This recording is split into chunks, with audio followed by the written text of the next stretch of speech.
வாங்க தம்பி வாங்க. வீடு பூட்டி இருக்கே, அம்மா எங்க? என் பிள்ளைக்கு உடம்பு சரியில்லை, ஆஸ்பத்திரியில இருக்கான். அம்மா கூட இருக்காங்க. உங்க மகனுக்கு உடம்பு சரியில்லை, நீங்க எல்லாம் இங்க இருக்கீங்க. வயசான கிழவி துணைக்கு இருக்காளாக்கா? இல்லப்பா, சமைச்சு எடுத்துட்டு போலான்னு இப்பதான் வந்தேன். சரி சரி, எங்க அம்மா எப்போ வரும்?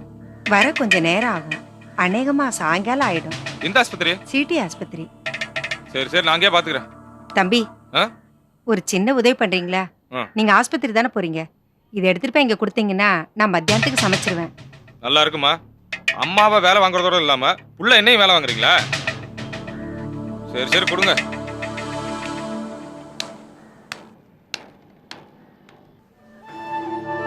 என்னென்னமோ நடந்து போச்சு.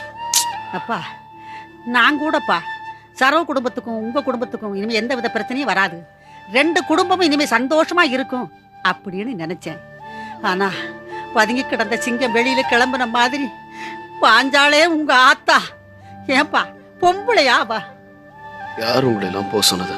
அம்மா அங்க கூட்டிகிட்டு. செல்வா, உங்க அம்மா ஒரு கிறுக்கிடா.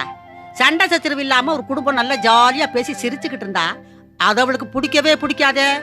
4 பேர் சண்டை போட்டுக்கணும், மூக்க சிந்தி அழணும், அதுதான் அவளுக்கு பிடிக்கும்.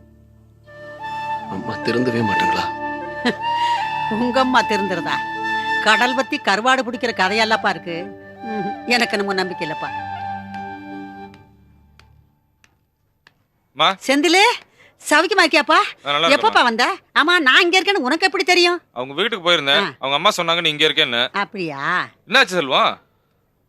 ஒரு சின்ன ஆக்சிடென்ட். ஓஹோ. ஏன்பா, ஊர்ல பிள்ளைங்க எல்லாம் நல்லா இருக்கா? தீபாவளி எல்லாம் நல்லா கொண்டாடுனியா? ஏப்பா, உன்னை பெத்தவ தானே தனிமரமா நிக்கிறனே, எனக்கும் தீபாவளிக்கு ஒரு புடவை எடுத்து அனுப்ப கூடாதா? நீ என்ன வெளிய வாசலையா போற? வீட்டுக்குள்ளே தானே கிடக்க போற. முதல்ல இருக்கிற புடவையை ஒழுங்கா கட்டி பழகு கிழவி. ஆமா, அன்னைக்கு நான் வீட்டுக்கு வந்தேன்ல, அப்ப ஒரு பத்திரம் கொடுத்தீல, அந்த பத்திரம் மாத்தி எழுதுன பத்திரம், மூல பத்திரத்துல கொடுக்கணும். நீ ஏப்பா, நீ பத்திரம்னு கேட்டா எடுத்து கொண்டாந்து கொடுத்தேன். நீ விவரமா கேட்டிருந்தா அது என்னன்னு எடுத்து கொண்டாந்து கொடுத்துருப்பேன்ல. இப்ப அந்த பத்திரம் எங்க? வீட்டுல பீரோல தானே இருக்கு. ஆமா, வந்து எடுத்து கொடுவா. தனியா இருக்கானே பிள்ளை. அவர்னு இப்பதான் வயசுக்கு வந்த பொண்ணா? தனியா இருக்க மாட்டா? போயிட்டு வாங்க பாட்டி. நான் சொல்லிட்டார்ல, வா. சரி, நீ போ, வரேன். என்ன டிஃபன் எடுத்து கொடுக்கட்டுமா? அப்புறமா சாப்பிட்டு. ஜாக்கிரதையா இருந்துக்கப்பா. இப்போ உடனே வந்துருவேன். கையில எது மேல போட்டிருக்கேன், பத்திரமா இருந்துக்கா. வந்துடுறேன்.